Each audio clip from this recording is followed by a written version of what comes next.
तर आज खूपच चांगली बातमी मिळाली. काय ते पुढे सांगणारच आहे. आज पौर्णिमेचा चंद्र बघून घ्या, कारण आज आमच्या सगळ्यात छोट्या दिराचा वाढदिवस होता. तिकडे आम्ही चाललो होतो. काय निघालेच मी आता. साहेबांचा वाढदिवस 1 मेलाच असते, कारण त्याच दिवशी जन्म घेतला होता त्यांनी. तर काय मानापानाचा दिवस असतो म्हणा. औक्षण करण्याचा मान पहिला तर मला मिळाला. चला, एक गोष्ट तर चांगली झाली. तर भारी असा केक आणलेला. आता काय केक म्हणलं की आईस केकच असतोय, भरपूर अशी क्रीम असते त्याच्यावर लावलेली. मग काय सगळ्यांनी ओळून घेतलं आणि मग मस्त असा केक कट करायला घेतला. तर त्याला कॅन्डल बी नव्हती. म्हणलं चला असू द्यात, कोणी आणलीच नाही, आमच्याकडे मिळत पण नाही गावात. चला, कार्यक्रम असला म्हणजे काय ना काय राहतच असतं.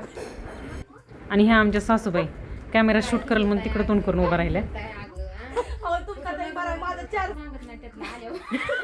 मग काय हळदी कुंकू कार्यक्रम आटपून घेतला.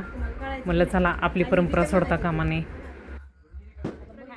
Happy birthday to you, happy birthday to you, happy birthday dear Krishna, happy birthday to you. बिचारा आमच्या भाऊजींना कोण केक सुद्धा चारा. मग मीच गेले पुढं, थोडीशी क्रीम लावली, थोडासा केक चारला आणि मला चला. पण लगेच बिचारे उठले आणि तोंड धुवून आले. मला लई कसं तरी वाटलं, क्रीम वाया गेली.